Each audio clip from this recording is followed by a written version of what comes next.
শারীরিক অত্যাচার নিয়ে আমি কথা বলতে চাই না, কিন্তু যেটা আমার সবচেয়ে বেশি অপমান বোধ হয়েছে সেটা হচ্ছে আমাদের বাংলাদেশি পাসপোর্ট তারা ছুঁড়ে মাটিতে যখন ফেলেছে, সুযোগ তৈরি করে দিয়েছে। প্রথমে যে জিনিসটা মনে রাখতে হবে, এখনো কিন্তু গাজা মুক্ত হয়নি। গাজার মানুষরা এখনো আক্রান্ত, তাদের উপর এখনো নির্যাতন চলছে, এবং সেটা যতক্ষণ না হয় আমাদের কাজ কিন্তু শেষ হয়নি। তার বাইরে যেটা বলবো, আমি অনেক মানুষকে ধন্যবাদ জানাবো। প্রথমে বাংলাদেশি যারা সারা পৃথিবীর থেকে সাড়া দিয়েছে, দোয়া করেছে, ভালোবাসা পাঠিয়েছে, তাদের কাছে আমি কৃতজ্ঞ। আমি তুরস্ক এয়ারলাইন্স আমাদের আসার ব্যবস্থা করে দিয়েছে, তাদের কাছে ধন্যবাদ জানাই। আমাদের দেশের সরকার যেভাবে সাড়া দিয়েছেন, আমাকে ওইখানে ইস্তানবুলে আমাকে গ্রহণ করেছেন, একদম আমার সাথে কোনো যোগাযোগ করার কিছু ছিল না, সেগুলির ব্যবস্থা করে দিয়েছেন, সেগুলির জন্য ধন্যবাদ। কিন্তু আবারও আমি বলবো যে আমাদের আসল সংগ্রাম বাকি আছে। যতক্ষণ ফিলিস্তিন মুক্ত না হবে ততক্ষণ আমাদের সংগ্রাম চলতে হবে। আমি যেতে পেরেছি, অনেকে যেতে পারিনি, অনেকে আমার সাথে যোগাযোগ করেছিল, তারা যেতে চেয়েছে। আমি মনে করি আরও হাজার এরকম ফ্লোটিলা যাওয়া দরকার, এবং যতক্ষণ না ফিলিস্তিন মুক্ত না হবে আমাদের এই সংগ্রাম চালিয়ে যেতে হবে।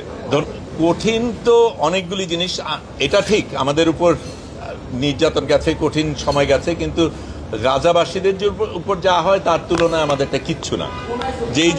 যেই জিনিসগুলি হয়েছে সেটা প্রথমে আমাদের একেবারে শুরু থেকে যেই জিনিসগুলি ছিল, একেবারে প্রস্তুতির দিক থেকে অনেকগুলি সতর্কতার ব্যাপার ছিল, নিরাপত্তার ব্যাপার ছিল, অনেক কিছু আপনারা জানতে চেয়েছেন, আপনাদের জানানো যায়নি নিরাপত্তার কারণে, কিন্তু আমাদের একটা স্ট্র্যাটেজিক্যালি চলতে হয়েছে।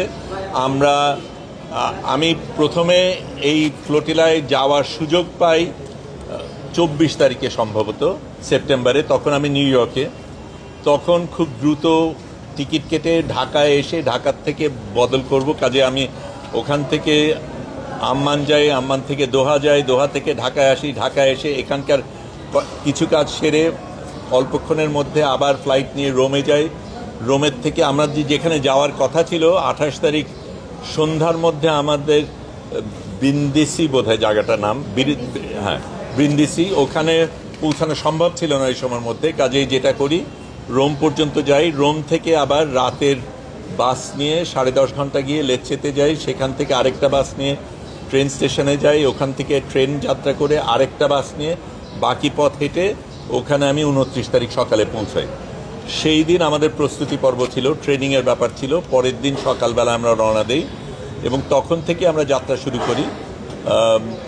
তারপরে আমাদের আগে ছোট 8টা ফ্লোটিলা রওনা দিয়েছিল, তারপরে আমরা রওনা দিই। এটা ছিল সবচাইতে বড় ফ্লোটিলা পুরো সব কিছুর মধ্যে, অনেক বড় অন্যদের থেকে। এবং আমাদের প্রধান এর মধ্যে আরোহী ছিল সংবাদকর্মীরা এবং স্বাস্থ্যকর্মীরা, এবং আমাদের ইচ্ছা করেই সেটা করা হয়েছিল, কারণ এই কর্মীদের উপরে সবচেয়ে বেশি আক্রোশ ছিল ইসরায়েলের, সবচেয়ে বেশি হত্যা করা হয়েছে এই সংবাদকর্মী এবং স্বাস্থ্যকর্মীদের। কাজে আমরা সেটার প্রতিবাদে গিয়েছি, এবং যদিও আমাদের সাথে ত্রাণ ছিল, ত্রাণ দেবার উদ্দেশ্যে না, আমরা যাতে ওদের উপর বোঝা না হই সেই কারণে আমরা নিয়ে গিয়েছিলাম। কিন্তু যেটা আমাদের খারাপ লেগেছে সেটা হচ্ছে এই ত্রাণগুলি ইসরায়েলিরা নিয়েছে। কিন্তু আমার কাছে যেটা সবচেয়ে বেশি, শারীরিক অত্যাচার নিয়ে আমি কথা বলতে চাই না, কিন্তু যেটা আমার সবচেয়ে বেশি অপমান বোধ হয়েছে সেটা হচ্ছে আমাদের বাংলাদেশি পাসপোর্ট তারা ছুঁড়ে মাটিতে যখন ফেলেছে।